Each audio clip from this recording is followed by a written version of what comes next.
Un saludo, apreciados aprendices. Esta guía número 1 de cómo trabajan los científicos. Se lo presentamos los facilitadores de la Tecnoacademia Nodo Vélez, ubicada en Cimitarra, Santander, del Servicio Nacional de Aprendizaje SENA. Nuestro centro es el Centro de Gestión Agroempresarial del Oriente en Vélez. Yo soy la instructora Andrea Camacho y esta será la explicación de la guía número 1 para sexto y séptimo grado. La guía 1 nos referencia a cómo trabajan los científicos. El programa que se está desarrollando en esta etapa del trabajo es habilidades cognitivas en química. La competencia es igual.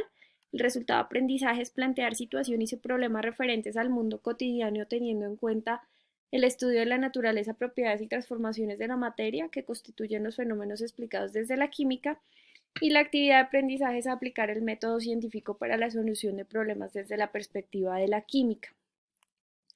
Vamos a introducirnos a la guía que ustedes tienen cada uno en su material de apoyo, y esta incluye el significado de qué es investigar, qué es el método científico, las etapas del método científico, la resolución de cada una de esas etapas. Entonces es importante que leamos muy bien la guía de principio a fin, veamos las etapas, cuál es la etapa de observación, la etapa de qué es una pregunta de investigación, qué es una hipótesis, qué es la demostración de la hipótesis, la conclusión, para poder desarrollar nuestras actividades.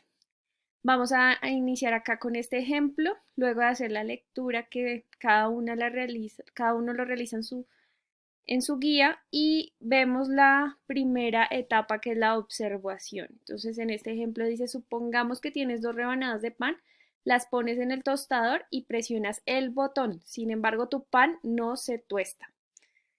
Entonces, ¿qué está ocurriendo? El pan rebanado está dentro del tostador, pero no se está logrando la acción que se requiere para el pan, ¿cierto? Entonces, planteamos aquí la pregunta de investigación, ¿sí? Entonces, es un evento que podemos observar, que vamos a investigar qué ocurre con el artefacto que no nos está funcionando, y la pregunta, pues simplemente sería ¿por qué no funciona el tostador o qué está ocasionando que no funcione el tostador? Esa es mi pregunta de investigación, ¿cierto? Recuerda que por obvias las razones que parezcan las preguntas, un espíritu científico o investigativo se nutre de preguntarnos constantemente, de la curiosidad que tenemos de el por qué, el para qué, cómo, cuándo, dónde, de todo lo que hacemos y de lo que podemos observar a nuestro alrededor. Entonces, no tengamos miedo de cuestionárnoslo todo para poder realizar una investigación. El siguiente paso es plantear una hipótesis. La hipótesis es una suposición o algo que yo pienso que podría ocasionar esa observación y esa pregunta de investigación. Entonces, la hipótesis en este caso dice, quizá el enchufe no sirve, demuestra o prueba la hipótesis. Entonces, lo que vamos a ver es la comprobación de la hipótesis. Si vamos a verificar el conector del tostador y si verificándolo va a ser la acción que requerimos, que es tostar el pan, ¿cierto? Entonces, la prueba de la predicción conecta el tostador en otro enchufe y vuélvelo a intentar, ¿cierto?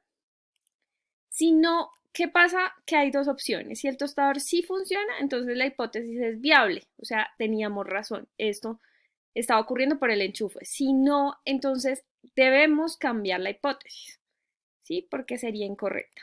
El resultado es, el pan está tostado, la hipótesis se confirma. ¿Pero qué está mal en el enchufe? Mi pan aún no está tostado, la hipótesis no se confirma, quizá el tostador tiene un alambre roto o hay otra forma, o no puse el pan como debía ponerlo, o lo puse muy arriba, no lo introduje totalmente, por eso el artefacto no funciona como debería. Y entonces debo mirar si la hipótesis es verdadera o es falsa. También podemos tener una hipótesis falsa y no tiene por qué estar mal nuestra investigación. Simplemente vamos a seguir verificando qué es lo que debemos investigar y a qué le debemos atribuir la necesidad de la investigación.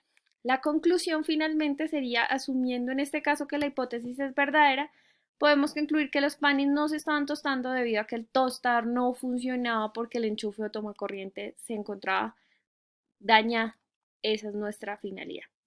Listo, entonces, como ustedes han visto en su guía, ustedes tienen un experimento. El experimento consta de 3 observaciones. La primera es colocar un huevo en el agua y verificar si se hunde o flota. La segunda es poner salmuera o sal en el agua y verificar si se hunde o flota. Y la última es poner agua de grifo y verificar si se hunde o flota. Entonces es importante que ustedes verifiquen después de realizar el experimento y vean si las observaciones lo confirman, si se hunde o flota. Yo les tengo estas imágenes que nos dicen que con el agua, pues con sal, el soluto es más denso, entonces el huevo flota, y sin sal, pues se hunde. ¿Sí? Con el agua de grifo ocurriría lo mismo, se hunde el huevo. Entonces serían, en mi forma de experimentar, que un huevo fresco se hunde si no tiene sal y con sal flota. Si les da otra forma, ¿sí? Puede ocurrir porque el huevo no esté fresco y puede que se hunda o porque no hay suficiente sal. Entonces, ¿cuál sería la pregunta de investigación? Entonces, lo que estamos hablando del tostador, ¿sí? ¿Por qué el pan no se tuesta? ¿Sí?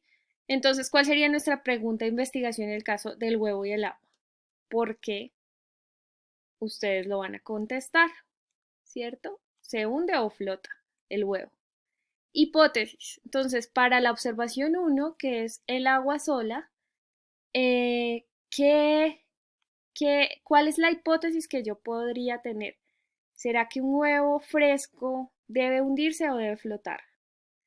Entonces, de acuerdo a la densidad del huevo con el agua, ¿qué ocurriría en mi mente? ¿Qué pasaría? La hipótesis es algo en mi mente, algo que yo supongo.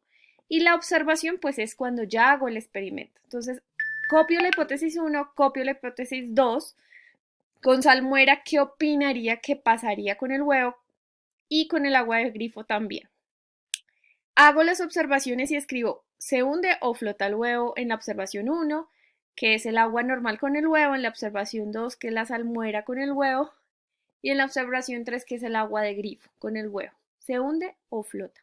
Y las conclusiones en la observación 1, pues es debido pues a la concentración de sal, se hundió o flotó, debido al agua que puse, se hundió o flotó. Sí, las conclusiones son pues finalmente lo que obtuvimos.